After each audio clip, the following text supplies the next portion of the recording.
Just like every human, every horse has a story.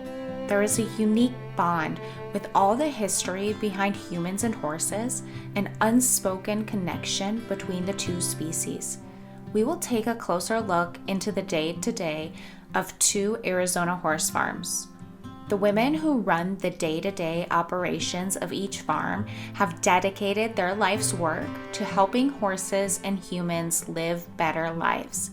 Each has a very different purpose, one preservation, another therapy. Two remarkable Arizona farms, two incredible women, two amazing stories about horse heroes. On an acre lot in Gilbert, Arizona, live 4 Clydesdales, or gentle giants as they like to call them.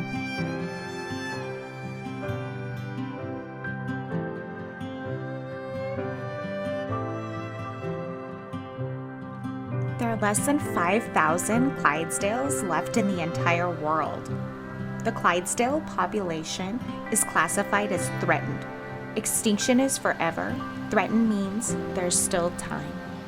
The Clydesdale Preservation Foundation began in 2012 by a woman named Rebecca Stivers. There are several volunteers who help out every day during the morning and the night shift. As a foundation, the most significant responsibility is to ensure that the Clydesdale breed's relevance in society never fades away. There are 4 Clydesdales. Their names are Lakota, Oneida, Sakari, and Hawkeye. 3 females and 1 male. The Clydesdale is a Scottish breed of a draft horse. They can weigh as much as 2,000 pounds. Clydesdales are typically bay-colored horses. However, the Clydesdale Preservation Foundation has a male named Hawkeye with a unique black coat. Clydesdales gave a lot to our ancestors and our nation. They have played a considerable role in our past, and we have the pleasure of experiencing them in our present. I'm speeding up south. We began USA Clydesdale Preservation Foundation in 2012. We did this because we wanted to help the Clydesdales. We had a lot of experience here of working with the Clydesdales, got to know them really well. And so we started the foundation, and our purpose is to educate the public about the Clydesdales' past and their present. Also, we do a lot of demonstrations under saddle because we believe giving back into a at-risk breed is very important at giving them a purpose. So we began putting them under saddle and riding them to help them have another purpose that people could see frequently. We don't usually lack having volunteers here. It's very simple. They apply on our website and they come here for an orientation, and then they can start. And we set dates for them that they can come in and they start their journey. We have people coming from corporate America. We have retirees. We have women that are moms and that they have given up their horse world to raise a family, and now they come back and they help us with the Clydesdales.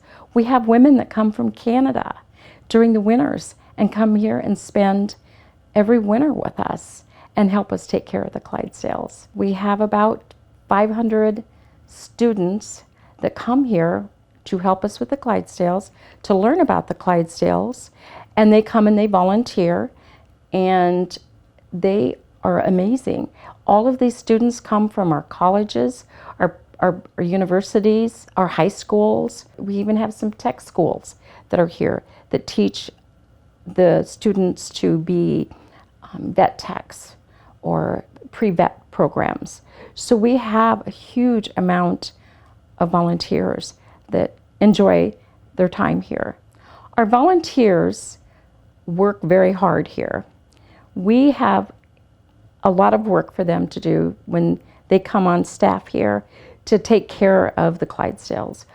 A lot of grooming. We groom every day. We clean hooves every day. They're fed 5 meals a day here for the Clydesdales, and we do a lot of exercising, we do baths. It's a busy place when we get our volunteers here. The work is hard work. It's very hands-on. We bathe the Clydes, we feed the Clydes, we do every aspect of animal care. Depending on what your skill level is, like when I came here, I was a complete novice. I've always loved horses, but I haven't been around horses. So over the past 3 years, I feel like I've learned so much about horsemanship in general, and then specifically the special care that these beauties need on a daily basis. It's a lot, but it's at the end of the shift, you go home and you just know you made a difference. You made a difference in their lives, and it's all worth it. For me, it's kind of hard to talk about the herd in general because the herd is made up by each individual horse, and they just bring something different to the herd to make them that one whole group. But like Onita, she's kind of like the little mama. She's the peacemaker, and she just wants everything to go well, you know. So they each bring something different, and that's what I love. Hi, this is Lakota. She's one of the Clydesdales at USACPF. She is 25, or no, she'll be 25 in March of this next year.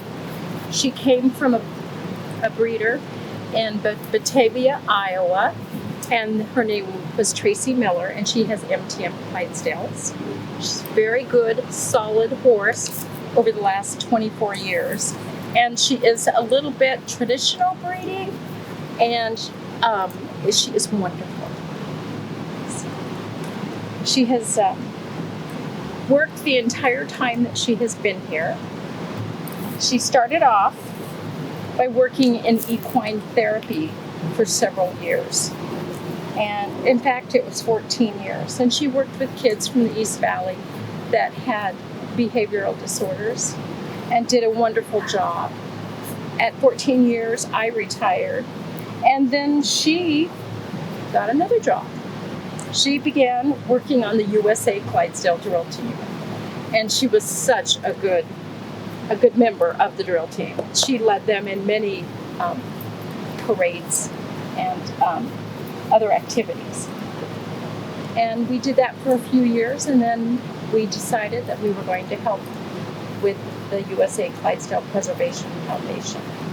And that's when she decided she was going to be the herd boss of the herd. And that's what her current role is now. She takes care of the rest of the herd and lets them know when they're needing some direction. And she's just an amazing horse. Very kind, very sweet. And I have enjoyed her. She's been at my side forever. We have a little sad news. A couple days ago, one of the mares from her bloodline had passed away, and it was very sad for the family and very sad for the people that knew that horse, because she was an amazing, strong horse and a wonderful brood mare. We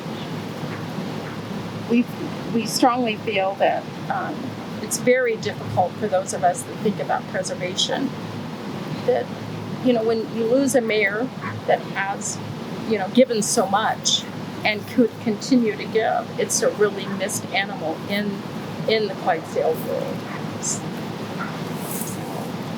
She's very good with children, and I'm so proud of her when she does that. It is an awful good feeling when you have a horse that is just amazing and knows what to do with a young one, and she'll just stand there and hang her head for them. And it just makes me so happy that she can do stuff like that. We're quite friends. We are very, very connected. I see her every day, and when I don't, it's not a great day for me. We're pretty attached. She likes to eat, without doubt. She's the one that eats first, because she's the herd boss, and that's what they do. And and she, although she takes care of the herds, at night I can look out here and the rest of the herd will be laying down and she'll be standing up around them, just kind of doing something that's primitive, you know, staying out there and watching over the herd. They get a bath every week. If we're not participating in our bath days for the Clydesdales, which allows family members in the city or in the valley to come out and help give baths to the Clydesdales and learn all about them. We're going to check in with Corey here in a few minutes. He has the great job of washing Clydesdales today. Yeah, I mean, and somebody's got to do it. Well, so he we said figured, why not him? they have a really strong like hose, you know, to like find the nooks and crannies. Rebecca, though, she's a dang expert on Clydesdales. Rebecca Stivers, and I love your shirt there. Tell us what the USA CPF is. USA Clydesdale Preservation Foundation. We are an educational preservation foundation dedicated to the Clydesdale breed. Now, everyone is in love with the Clydesdales. Of course, the Anheuser-Busch Corporation gives them probably their biggest platform, but they're a beloved breed. They seem so gentle and friendly. Is that because of what we're seeing on the screen, or is that really their personality? That is their personality. Their nickname is the Gentle Giants, and it is for a reason. They have a very good temperament, easy to work with, love people. It's just amazing. Yeah. So we were fortunate because 3 of our horses worked as equine therapy horses before we even started the program. Oh, I bet it feels so good. I know. Do you see their eyes like when the feeling like when you get a good rub, like a back rub? Yeah. They're just like, oh, They're like so everybody else. good. Yeah, they are. What I enjoy the most, being the director of the foundation, is being able to be creative. We started out very focused on just our education of teaching, which is good, but now we have implemented it into many different areas. For a while, but she may. Dr. Carrie Brandt Off is a professor of sociology and gender and sexuality studies at Fort Lewis College. She studied human-animal connections and the relationship between humans and horses and how the two have communicated and bonded. I met a horse when I was 7, and I don't remember them not being in my life from that point on. And so I grew up riding horses, sort of eat, breathe, sleep horses, you know, throughout my adolescence. And then I took a little time away in college. And then when I went to graduate school, I was riding a lot again. And there was this new field emerging in sociology called human animal studies. And I was at CU Boulder, and it just happened to be that one of the leading people in human animal studies at the time, Leslie Irvin, was also at CU Boulder. And so I started working with Leslie, and she would encourage me to think about doing a dissertation with horses. And I kept thinking, that's just not possible. Like, your dissertation is supposed to be some, you know, I don't know, really arduous, like, it didn't seem like you could have fun or something, you know, have a fun topic doing your dissertation. So I tried other topics, but then she kind of convinced me to really start taking a sociological lens to thinking about humans and horses. And most people were writing about dogs and cats at that point. And so I did start to think about, you know, what was making it possible for humans and horses to do what they do together? And how was it that you could have, you know, this small, relatively small human in comparison to the horse? How could you sort of bring these two species together and unite in some kind of shared activity? You know, and of course, acknowledging that shared activity is a human-centered goal. It's not probably a goal that the horse intends, but that horses sort of join us in the adventures we ask of them. I started to see that it was quite remarkable. And so I wanted to make sense of what made that possible. And of course, you know, like any shared activity between humans, you need to have a way to create meaning around that shared activity in order to have it sort of work in a coherent way. And so one of the primary ways in which we create meaning among humans is through language. And our language is primarily verbal. Of course, there's embodied language. But I started to think, so there must be some kind of language between humans and horses that make this possible, because I was also in the world of hunter jumpers. And so I was watching people, jump a full course of, 8 to 12 jumps at, 5 feet high, in this rhythmic sequence. And I was like, how is that possible? And so I started to see that there was a language. And so I started to interview people. And I interviewed women only for this research project. And it was not because I didn't value men's perspectives or men's wisdom about horses, but I felt that men's stories around horses tend to dominate the airwaves. We hear a lot. I mean, when we hear about women and horses, we tend to hear about girls who fall in love with horses, and they're more sentimental. But, when we hear about sort of the professionals and the trainers and the ones who are knowledgeable, those tend to generally be men. And so I knew all these amazing women. And so I started to interview them, and they all started to talk about this language and that they shared with horses. And then I was trying to articulate what that language was. And it's not quite human, and it's not quite horse. It was something sort of this third kind of language that developed between humans and horses. So it became this medium through their bodies became this medium through which they could communicate to each other. And humans really have to learn sort of that to tune into that sensitivity of their bodies and their emotions as a form of communication with horses. And I think horses learn to communicate with humans. I don't think they purely communicate with us the way they would with other horses. I think they're doing something different with us. And so that's really sort of where my interest began, and then where I just dove in deep in terms of my dissertation. And then from then on, I've continued to research and write about how humans and horses kind of create a world of shared meaning together. I grew up in Boulder, Colorado, and I also went back to graduate school in Boulder. So I was back in my sort of home horse communities. But one of the things that really drove me to focus on women is I began this research in like 2000, say. And at that time, what now is sort of called natural horsemanship was really starting to boom and come on the scene. And it was becoming really popular really fast.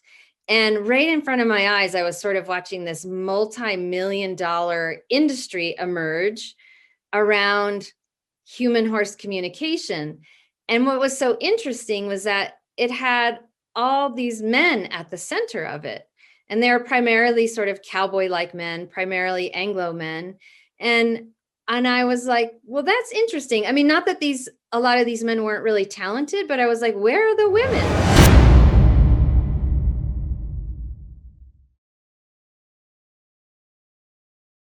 So I started going to all these natural horsemanship clinics, and from people that are really sort of household names now. And I was learning wonderful things from them, but a lot of what they were teaching were things I had learned from horsewomen my whole life. So I started to think, like, why is their knowledge absent in this booming industry? And then interestingly, I would go to natural horsemanship clinics that were taught by women, and, there'd barely be anyone there. And they were clearly really talented women. And so, it's just like anything. Of course, there were people who weren't as talented too. But I started to get really curious of why men's sort of knowledge and stories were at the center of the way in which we made sense of human horse communication. And so that's what sort of led me to zero in on women. Not because men don't, men certainly have great knowledge about horses. And women don't have any sort of special knowledge that men don't, but their knowledge and their stories are often not at the center.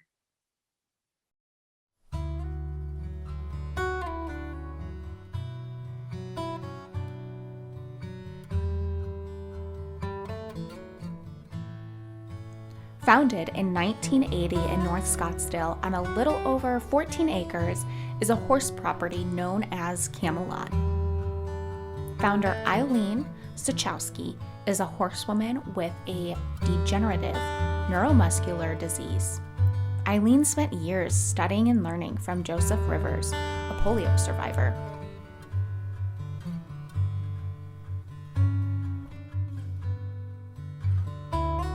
Camelot is a bridge leading to a life of freedom and self-fulfillment for children and adults with a physical disability. The mission is to improve the quality of life for children and adults with disabilities through programs of horsemanship and outdoor education that develop self-worth, independence, and active participation in the community. Camelot is much more than a riding program. It is a state-of-the-art nonprofit that offers horsemanship as a means of therapy to improve strength, balance, coordination, and self-esteem. Camelot is a philosophy that views every human being as a masterpiece and rests on the belief that love and courage can slay the mightiest of dragons. 5 horses serve as therapy horses at the facility, and their names are Ashley, Barbara, Cliffy, Frisco, and Jim. All are different shapes and sizes to accommodate children and adults of all ages and body types. Camelot's fully equipped with an indoor arena, wagons, lifts, and lots of supplies and tools you wouldn't usually find in a horse barn to keep the program thriving. There are also many volunteers to lend a helping hand around the ranch.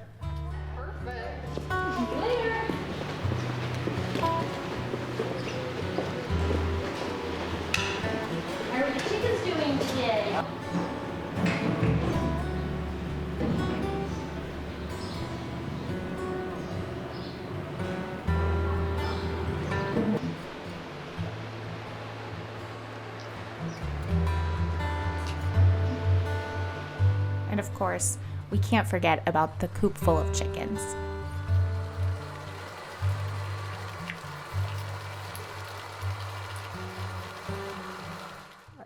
Camelot, this is an organization that is predominantly volunteer supported.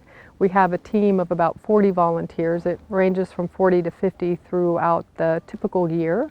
And our volunteers come in the morning and they help prepare the facility for our lesson services, which are in the afternoon. Is there any left? I don't think so. These aren't that. It's not always fun work, but it is rewarding. And in the end, the volunteers have a significant impact on both the students and the horses. At Camelot, bonds created between horses and humans are indescribable and unbreakable.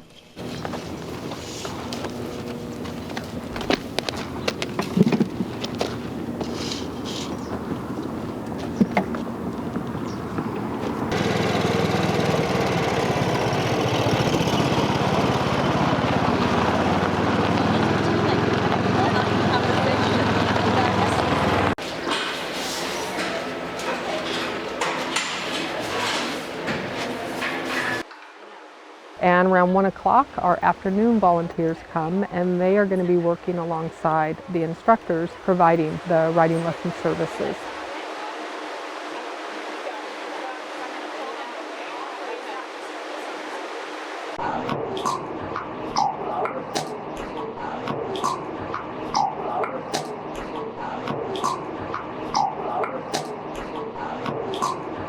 Acquiring the horses for our program is not an easy task. It's one that requires a lot of time and careful thought. Our horses that come in, they need to be very willing workers. They need to be quiet in hand. They need to have the disposition that will allow them to tolerate students that use a lot of different mobility aids, possible communication devices and such. So they need to be horses that can kind of think outside of the box and be quiet with a lot of equipment that you wouldn't see in your mainstream barn. But more than anything, they just have to be patient and quiet. And it doesn't mean, under saddle, I want them quiet. I don't want them overreactive to environmental stimulus such as dust devils going by or maybe birds flying through our arena. Yeah, you go up the ramp. This is perfume.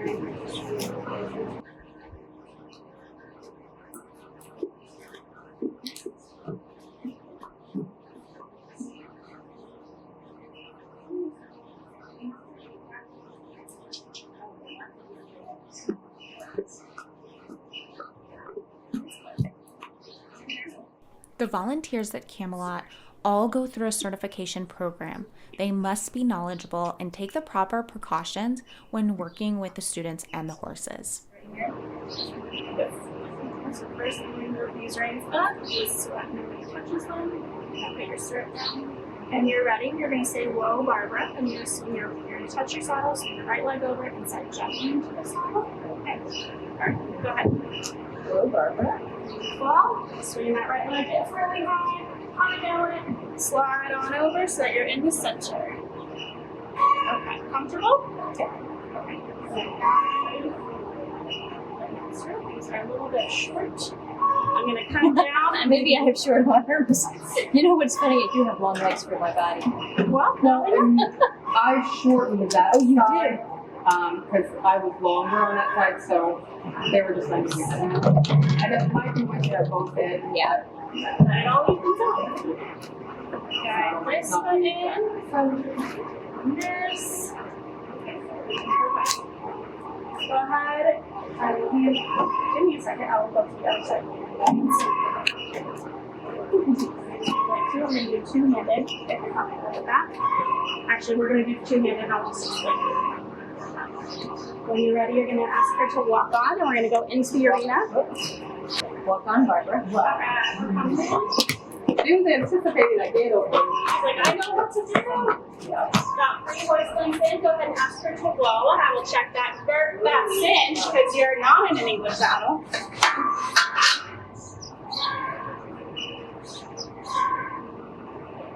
I actually didn't start Camelot. Our founder, Eileen Chahusky, started Camelot. She founded the program in 1980 and had all of the government paperwork finalized and was operating as a 501c3 in 1983. I came through the gates of Camelot in 2002. I became involved with Camelot. Initially, I came out to talk to the founder. I had recently moved to Scottsdale and I had interest to start my own riding program. Been teaching at a program called the National Ability Center in Park City, Utah. And when I moved here, I knew that I wanted to teach lessons. I wanted to provide services to riders with physical disabilities. I wanted to provide classes that were long enough that gave students the opportunity to learn mastery of skill sets on their own. And I wanted a small kind of a niche program.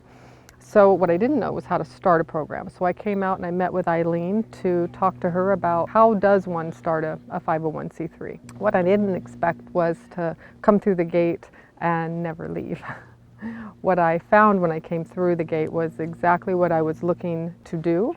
And unbeknownst to me, Eileen had begun her plan of succession. She was looking to retire in a few years, and you could say it was fate, you could say it was perfect timing, but for me it was absolutely perfect. I'm certified through PATH International. They are the company that kind of has created the safety standards for this industry, and I'm also a certified riding instructor through PATH. They just this past year have kind of changed their certification program, and I'm an advanced instructor through CHA. My reason for getting up every day is to interact with my students. Here at Camelot, we run a school of dragon slayers. It is our firm belief, and it was our founder's belief, that everyone has within them that fear of failing, that voice inside that says, I can't. And at Camelot, we really work hard to show and teach our students that they can. It might take a little longer to do something, but with patience and time and instilling confidence, our riders can do anything that they set their minds to. The process for a horse coming in. We evaluate them typically for a 12-week period, and we introduce them to the barn, to our ramp, to our sure hands lift. You know, our students, we have to think outside of the box to get our students on safely, and the horses have to be very adaptive and accepting of those aids, and they need to be quiet during quiet classes. Our students are typically walk, trot riders. So horses that come from barns where they've been show ring, fit, this might not be enough exercise to keep them behaving well in class. We're definitely not for everybody or for every horse. And the perfect candidate, we need tall, we need short, we need wide, and we need thin. My students come, we serve riders from 7 on up. There's no age limit, so I need horses that can comfortably carry young children as well as adults.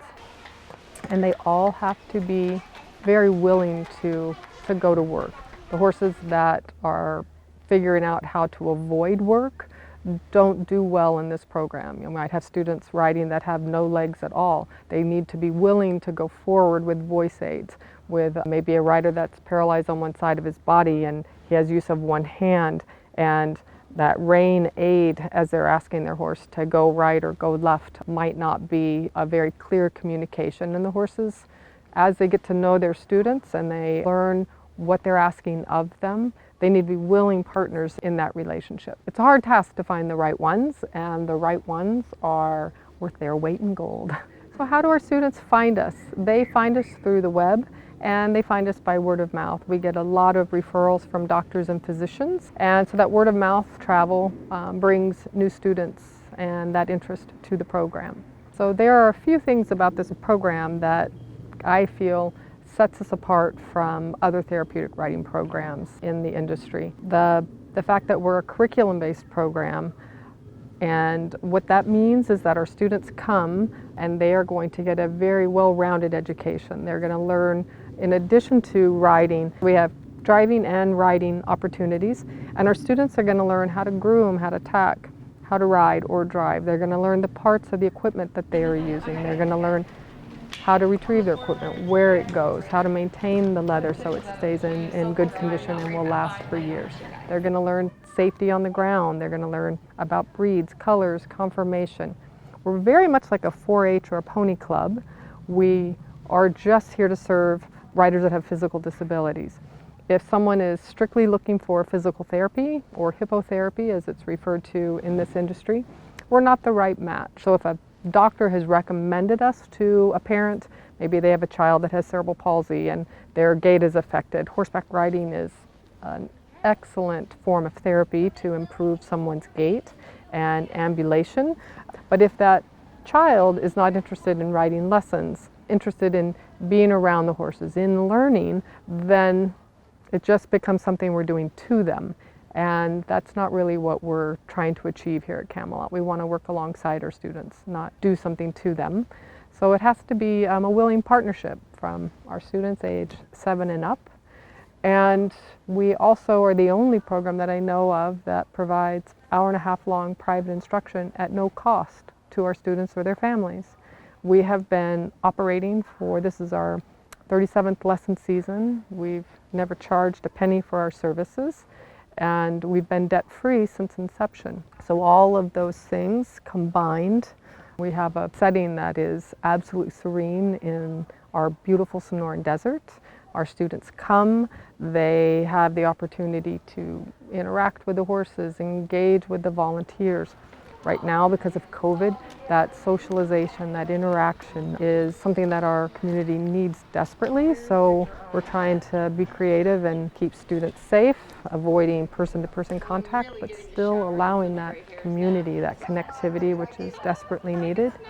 And all of those things combined tell me loud and clear that this program is beyond any other program out there. I'm a qualitative researcher, which means that my form of research means sort of meeting people in their sort of quote unquote natural settings, and so I just spent countless hours for 2 years watching people and horses. And then out of that is where those in-depth interviews emerged. And part of it was like, so interesting because you'd go to someone's house, to a woman's house to interview her, but maybe coming into the house, you'd pass all these photos of her horses. And before you even sat down for an interview, you might have been in her house for an hour or two, just listening to all the stories of different horses that have come and gone in her life and the meaning of them. And it was just such a rich process to really hear their stories and sort of watch them in motion with horses for 2 solid years. My findings in terms of human-horse relationships was one that there was a clear communication system that humans and horses develop together in order to achieve some kind of goal. And that this communication system was made possible because horses themselves are individuals and have a subjective sense of the world. And what I mean by subjective sense of the world is that they are individuals who are making sense of the world. They are thinking, they are feeling, and they are decision-making creatures. And so often animals are thought of as purely instinctual, as not thinking, as not decision-making. And so part of the research project was one to sort of establish that they had a subjective sense of the world. And I could do that by all the participant observation that I engaged in watching people work with horses, and then listening to the ways in which the women were describing their horses and the way in which they thought their horses made sense of the world. I mean, of course, we can't ever truly know what horses are thinking, but we can sort of try to understand them as a species and their orientation to the world, and then try to sort of organize our understanding around them based on that information. And so in order for sort of human beings to connect to each other, there has to be something to connect to. Like, you know, humans have a self, you have a self, I have a self, and therefore we can connect. And I argued that horses too have a self, and that through that, their sort of subjective sense of the world and through sort of embodied communication, we can come to know each other. And in knowing each other, we could craft ways through communication to achieve all kinds of shared goals. And, or maybe I shouldn't say shared goals, but human-centered goals. And just you think about how remarkable horses are. I mean, all the wide variety of things that horses as a species can do just is mind-blowing to me. So you can teach horses to work in teams and pull wagons and pull agriculture equipment, and you can teach horses to be comfortable with you riding them and engage in all kinds of rhythmic movement and jumping with them. You can work with horses to round up cattle or sort cattle. You can teach horses to, you know, pack equipment. It's so amazing what horses can do. And in order to sort of do that with them in a way that was safe and humane, there had to be a basis of communication to make that possible. I'm originally from Illinois. I grew up with horses. I moved to Arizona about 8 years ago now, and I got into photography. I was hiking. The scenery here is so much, in my opinion, more beautiful than what it is in the Midwest. I love the mountains. And so I really got into photography, and I was looking for an experience that was just not photographing just scenery. And I saw on LinkedIn that the USA Clydesdale Association was looking for a photographer. And I thought this was going to be a great opportunity. I came out and met with Rebecca. I think we sat outside and talked for maybe an hour or 2 hours. And I really fell in love with the organization and have been photographing all of their events, and more recently came up with the idea to incorporate yoga, because being out with the horses, whether I'm photographing them or volunteering, I just feel so relaxed, and it's something that will help you. If you're having a bad day, I feel like I can just come out to this organization and, you know, feel calm, and it switches up my day, it switches up my routine, and it's been very helpful. So adding in yoga to another element of the organization will be very helpful for lots of people, whether you're experienced with horses or not. I think it's going to bring a different type of audience to our organization and get the experience of what it's like to be around the Clydesdales. You don't have to be experienced with horses to come out. You don't have to be experienced with yoga. The type of yoga that we'll be doing is going to be for anyone and everyone. So I'm really excited to bring this to the organization, to be something that anybody can come out to the organization and practice and experience the horses all at the same time. So I found a program through a friend of a friend, and asked. We started February, pre-COVID. It was all an online course, and have spent probably, I've finished the certification in that beginning of May at this point, and I've spent hours. I've read so many books on different ways of modifying yoga and really incorporating this for people of all ages, whether you have physical disabilities, if you have arthritis, what different poses you can do. And I've spent a lot of time just researching and figuring out how we can make this work, and then what we can do to incorporate the horses into our movement so that people can just get a sense of what it's like to be around the horses, as well as including breath work. I mean, you can just come out here, pet the horses, and just do a couple breath work exercises, and it would be an amazing experience. So I'm really excited to see how we grow. I've been here for 6 years now, and I don't see myself leaving at any point. We've grown, we've done so many different events. I've learned so much about the Clydesdales, and I've really gotten to know each one of them. I enjoy it. We've been using Onita for the yoga. She's very calm. You can pet her. She will even give you hugs during yoga. So it's a really fun experience, and I think that the people who have been able to come out and experience our classes have really enjoyed it. As human beings, part of our responsibility, if we are going to have horses in our lives, is also think about the impact of our relations with them. And I think it's easy as human beings to talk about how much horses offer us as humans. But I also think it's important to ask that question in return, like, what can we offer to horses as humans?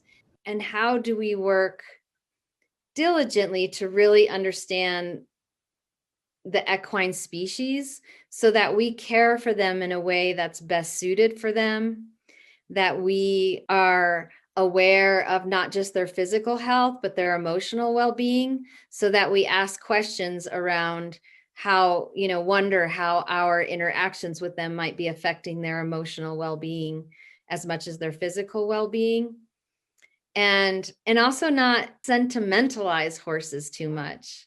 And by that, I mean, sort of, sometimes I think they are these spectacular, beautiful creatures, and you can get caught up in some kind of romantic vision of a horse. And I think also just really trying to understand horses as they are as a species, and really asking deep questions and educating yourself on what they need. Because I think too often there are horses that are living in contexts that are not well suited for the equine species. Or maybe we think that we're doing a lot of wonderful things for our horses because we love them and care for them, but maybe it may not be what's best for them. And so I think always just questioning sort of what is best for horses in this context. What do they need as a species to thrive and be healthy and be well, are always important questions to ask, especially as we're asking, about what do horses offer us as humans. Medical expenses for large animals like the Clydesdales are not minimal. They are costly animals, so many people do not have the luxury of caring for horses in general, let alone a larger breed like the Clydesdale. Volunteers are always around the barn to lend a helping hand, to help calm and ease the horse, to make sure they are feeling a sense of comfort. Take your tape over. Jeez. You have the system. Okay.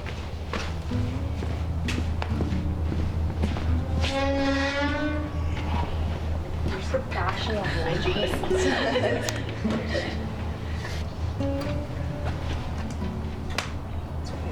We just put it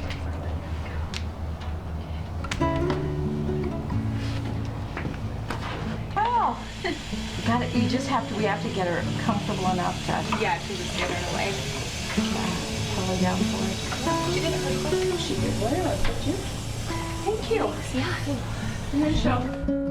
Our foundation is now in the middle of the city. Before, we were in the middle of the country. And in Arizona, are able to have fireworks. The fireworks cause a lot of stress to the horses. On the holidays, when they can have the fireworks, we spend all of our time till wee hours in the morning staying with the Clydesdales, spending time with them, trying to keep them calm and not having them stress out. About 3 years ago was the first time that we had to deal with fireworks, and one of our horses, after the July 4th incident, came down with ulcers, and it took us a year to get her back in shape from the ulcers. For some horses, fireworks are nothing but stress, and for the Clydesdales it seems to be.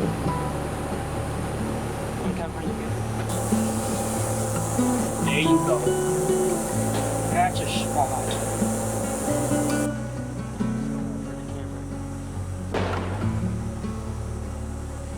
Clydesdales are social and, like all horses, do best in a herd or pack. The Clydesdales have a steady and calm disposition, making them reliable when pulling carriages and hauling carts. For this reason, many people treasure this breed as a trail horse or a close companion.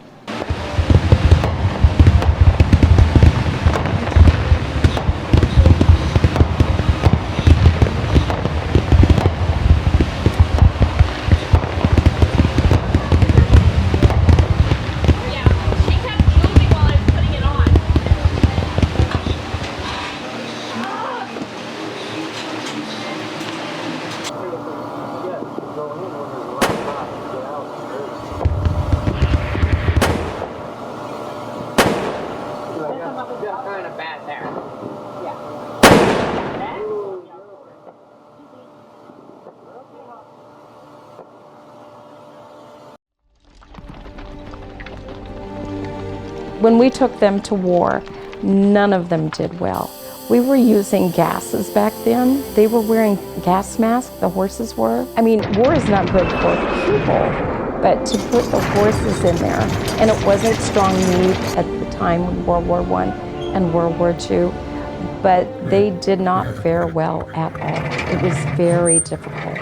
And the draft horses, from what I understand, had the most amount of difficulty over there.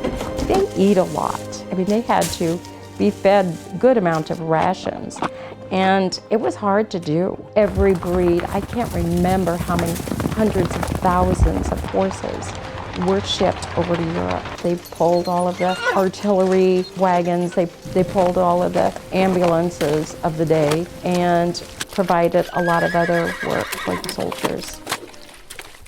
The Livestock Conservancy reports them at being about 5,000 worldwide, their population. That's not a lot. We sometimes compare it to the wonderful quarter horse that's 3 million worldwide. And so there's quite a discrepancy as to our populations, and not that we do not need 3 million Clydesdales in this world.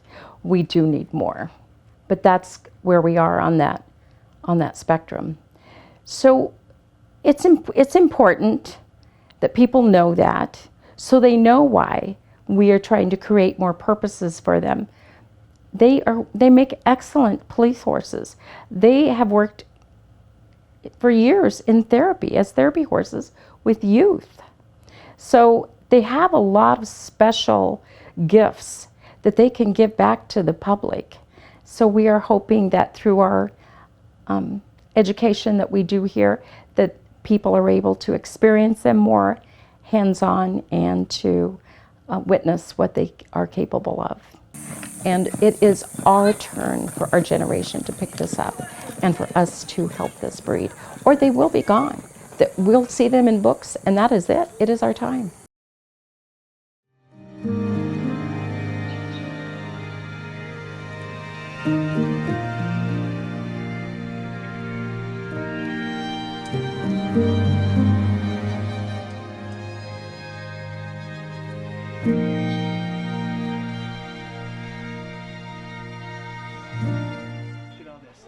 We serve riders with a huge range of different physical disabilities. Students on our schedule might have cerebral palsy, multiple sclerosis, muscular dystrophy. They might have visual impairments. They might be hard of hearing or deaf. They might have genetic disorders. They might have Batten's disease. There's a whole slew of any sort of physical disability that might cause low tone. There might be disabilities that are an open head brain trauma, stroke survivors, someone could be paralyzed. We have riders with prosthetics. Physical disability, anything under that umbrella are qualifiers for the program. Many of our students have cognitive impairments. They might have learning disabilities, and that's absolutely fine. Everything can be modified so that the curriculum is still a wonderful roadmap to success for those riders, but they also have to have a physical disability. If they are struggling with psychological issues, depression, anxiety, ADD, ADHD, we're not quite the right program for them. We can only serve 24 students in a given season, so it's really important that all of those students fall under that umbrella of a physical disability so we don't sway from our original mission and operating orders. When I'm riding Barbara, she actually helps me to gather my muscles and stay straight, because I'd say 5 years ago, I wasn't even able to sit on Barbara without leaning and pulling. And over the past 5 years, the input from being on the horse has helped me with my balance and being able to sit up straight. So the animal just gives me extreme pleasure to be connected to her. I mean, she knows me well after all these years, and it's just having a great bond with the animal. She trusts me, and I trust her that she's going to take care of me. I'm elated. I feel she has helped with my confidence. She helps me to feel more confident, and it just leaves me on a high. Like I said, Camelot, I look forward to every Thursday. I was born with a retinal eye disease, and over the years it has progressed a lot more. And my husband had taken a job transfer to Arizona, and so I had no sense of community, no friends here, no family. And sorry, this is emotional actually.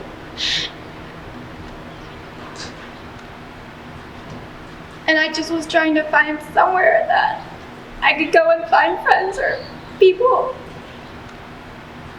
that accepted me and looked past my disability and gave me a purpose. Because as my disease progressed, I had given up my license, I gave up my corporate job, and so I kind of became a skeleton of who I used to be, and I kind of was lost on where to go.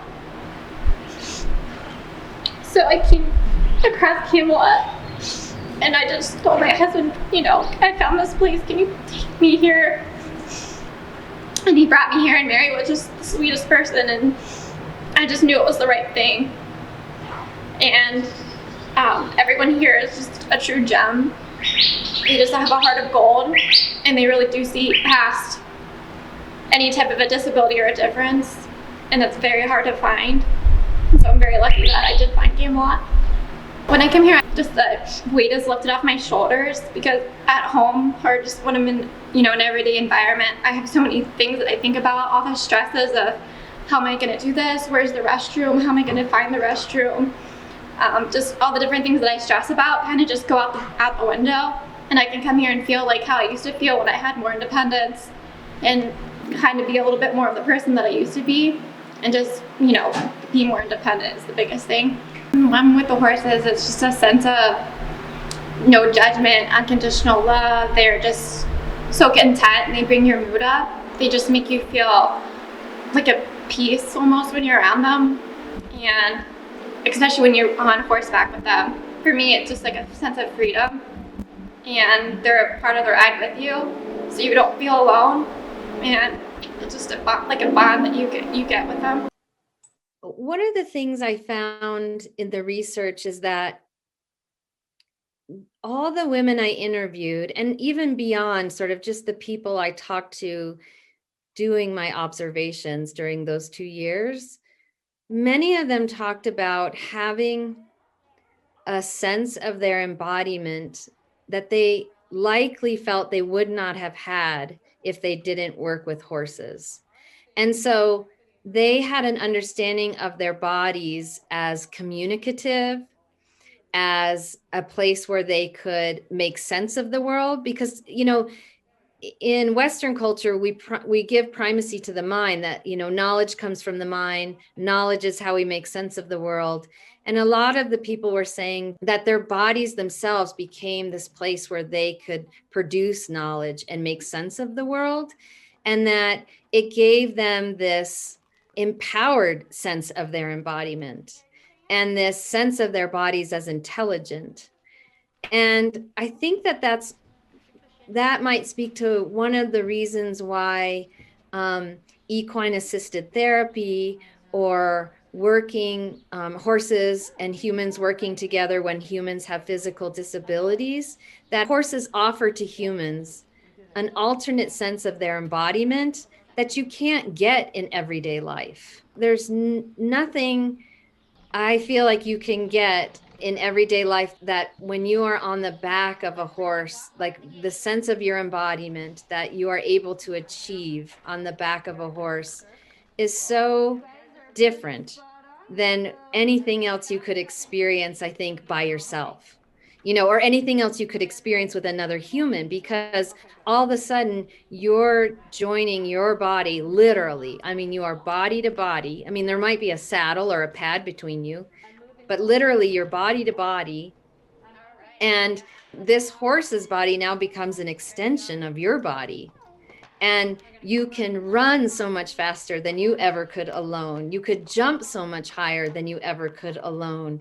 You could do all kinds of movements in ways that you never could on your own. And so horses offer to humans this alternate sense of embodiment that I think is quite empowering. There's a way in which I don't quite have the words for it, because it is such an embodied experience. It's almost beyond language, if you will.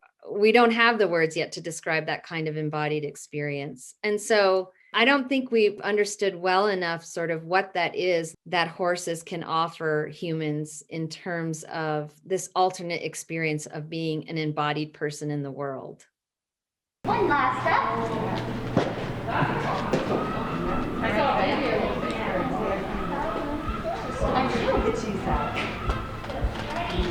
Nice job, Amanda. Did it. It's done. Easy peasy.